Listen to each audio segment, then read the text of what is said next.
चलो देखिए, आज हम लोग पढ़ रहे हैं ग्लैंड के बारे में। ठीक है, ग्लैंड मतलब ग्रंथि होता है।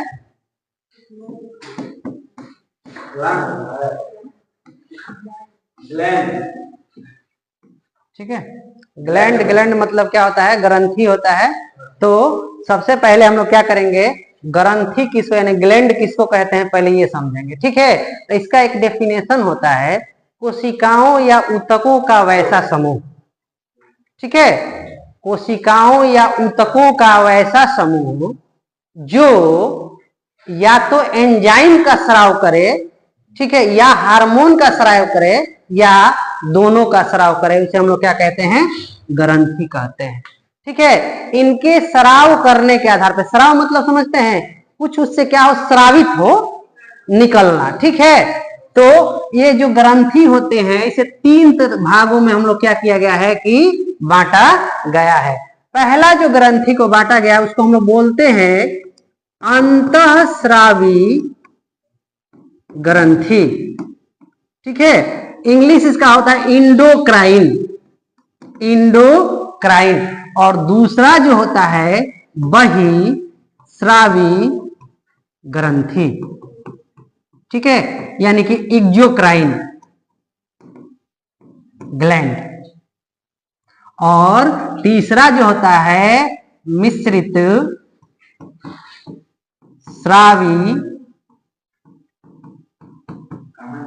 ग्रंथि। इंग्लिश होता है मिक्स्ड ग्लैंड। अब देखिए, शुरुआत करते हैं हम लोग अंतःस्रावी ग्रंथि से। ठीक है, तो देखिए हमारे शरीर में बहुत सारी ग्रंथियां, लेकिन क्या होता है कि एग्जाम में एग्जामिनर तो सारे ग्रंथि के बारे में पूछेगा नहीं, तो आप लोग को क्या करने के लिए एग्जाम में पेपर में फंसाने के लिए पूछ देता है सबसे छोटी जो ग्रंथि होती है कौन होती है, और दूसरा क्वेश्चन पूछता है कि सबसे बड़ी ग्रंथि जो होती है कौन सी होती है। किन्हीं को पता है छोटी ग्रंथि और बड़ी ग्रंथि, सबसे बड़ी ग्रंथि, सबसे छोटी और सबसे बड़ी ग्रंथि, सबसे छोटी और सबसे बड़ी ग्रंथि? देखिए क्या होता है, जो सबसे छोटी ग्रंथि होती है वो ग्रंथि को हम लोग बोलते हैं पीनियल ग्लैंड, पीनियल ग्लैंड। ठीक है, यानी कि पीनियल ग्रंथि। तो सर जी ये ग्रंथि रहती कहाँ है? इस ग्रंथि को तीसरी आंख भी कहते हैं। तो बताइए, आप लोग देखे होंगे ना शंकर जी का तीसरी आंख कहाँ रहता है? कहाँ रहता है तीसरी आंख? यहाँ पे। ठीक है, तो ये ग्रंथि भी कहाँ रहती है? यहीं पे रहती है। ठीक है, और ये एक ऐसी ग्रंथि है जो जन्म के समय बच्चों में बड़ी रहती है, और जैसे जैसे उम्र कम होते जाएगा ये ग्रंथि धीरे धीरे छोटी हो जाती है, एकदम बुढ़ापे में जाके एकदम नाक के बराबर हो जाती है। ठीक है, तीसरी आंख मनुष्य का दिखा है ना, शंकर जी का तीसरी आंख यहाँ पे। ठीक है, तो यहाँ पे रहती है। ठीक है, और ये क्या होता है, मसूर का दाल देखे है ना, उतना ही छोटे के बराबर रहती है। तो इस ग्रंथि का काम क्या है? ये जो ग्रंथि है मेलाटोनिन नाम का एक हार्मोन निकालते हैं, मेलाटोनिन नाम का एक हार्मोन निकालती है।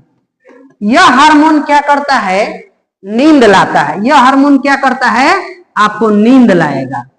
ठीक है, अब देखिए इसीलिए देखते होंगे छोटे बच्चे को नींद बड़ी जल्दी आ जाता है। एकदम 1 महीने 2 महीने का बच्चा हो तो क्या हो जाएगा, उसको नींद जल्दी आ जाए, क्योंकि ये हार्मोन का स्राव ज्यादा होता है। और देखिए कोई छोटा सा बच्चा है उसको नींद नहीं आता, तो आप उसको ऐसे हल्का हल्का ठोकते हैं, यानी कि जितना ही ऐसे हल्का हल्का ठोकिएगा ना, ये ग्रंथि से ये हार्मोन स्राव होगा और बच्चा को क्या होगा, जल्दी सो जाएगा। ठीक है, और देखिए इसी का उल्टा लीजिए, कोई बुजुर्ग है उसमें ये ग्रंथि काफी छोटी हो गई, लगभग नाक के बराबर। अब क्या होंगे ना, जो आपके गांव में जो बाबा होंगे ना, 3 बजे करके जगो जगो, एकदम सवेरा हो गया, तुम लोग कैसे हो, जल्दी जगते नहीं हो, सोते हम लोग थे तो एकदम सोते, इतना बड़ा रात हो रहा है। लेकिन उनके जगने का कारण ये नहीं है, जगने का कारण ये है कि उनका जो पीनियल ग्लैंड है ना, काफी छोटा ना के बराबर हो गया, जिससे ये हार्मोन निकल नहीं रहा है और उनको नींद नहीं आती है। बड़े बुजुर्ग जो होते हैं ना, उनको नींद कम आने का मतलब यही है कि ग्लैंड से ये हार्मोन क्या हो रहा है, निकल नहीं रहा है। ठीक है, अब देखिए ये ग्लैंड जो होता है अंधेरे में ज्यादा काम करता है। ये जो पिनियल ग्लैंड है अंधेरे में ज्यादा काम करता है, यानी कि ज्यादा हार्मोन का स्रावित करेगा और उजाला में कम स्रावित करेगा। आप इसको चेक करना होगा, तो आप घर में क्या कीजिएगा, तेज लाइट को जला लीजिएगा और सोने का प्रयास कीजिएगा, आपको नींद जल्दी नहीं आएगी। ठीक है, थके रहिएगा तो मान लीजिए लेट से लग जाए, लेकिन जल्दी नींद नहीं है, क्योंकि उजाला में ये जो ग्लैंड होती है ना काफी कम काम करती है, ये हार्मोन को स्राव करने ही नहीं देगी। ठीक है, तो एक चीज और होता है कि हम लोग कभी ये मूल्यांकन नहीं किए हैं कि हम लोग जो रात को सोते हैं, दिन में सोते हैं, रात को काम करते,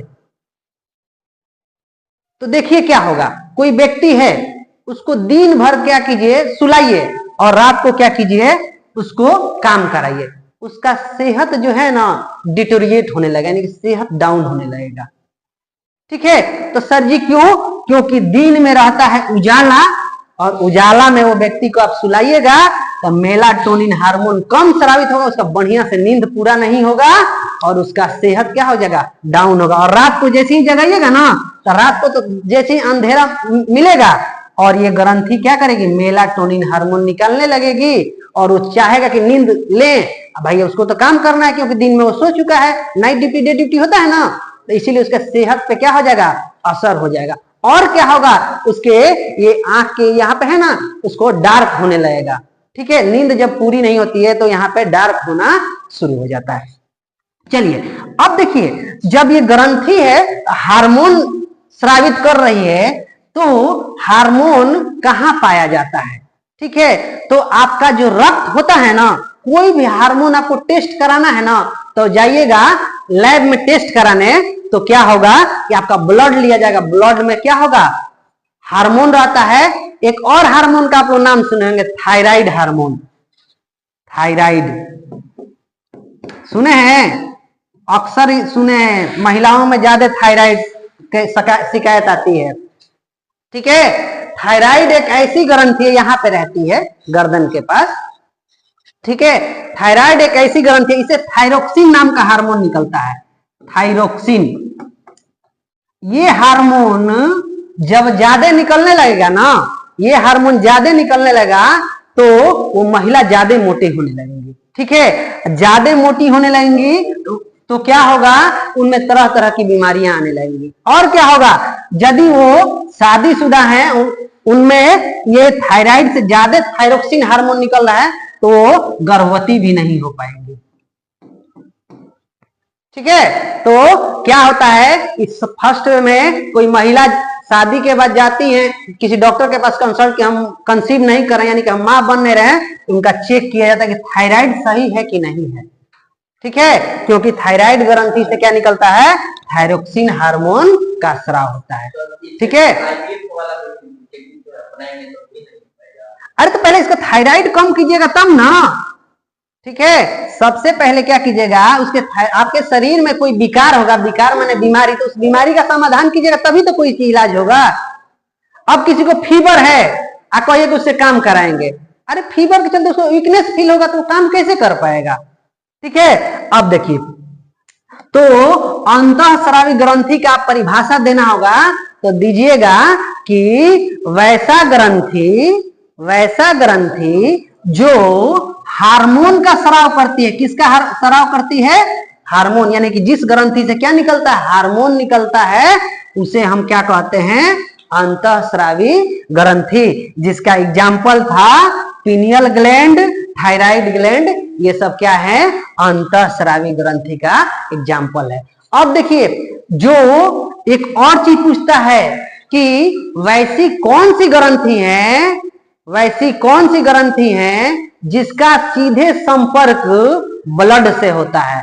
तो देख लेना है, जो ग्रंथि हार्मोन निकालेगी समझिए कि उसका कनेक्शन किससे है, सीधे ब्लड से है। तो ये इस दोनों ग्रंथि क्या कर रही है, हार्मोन निकाल रही है तो आपको जांच कराना होगा, तो आपको ब्लड का सैंपल दीजिएगा, ब्लड से उस हार्मोन का क्या होगा, चेकअप होगा। अब चलिए बहिस्रावी ग्रंथि, बहिस्रावी ग्रंथि यानी एक्सोक्राइन ग्लैंड, यानी कि वैसी ग्रंथि जो एंजाइम का स्राव करती है।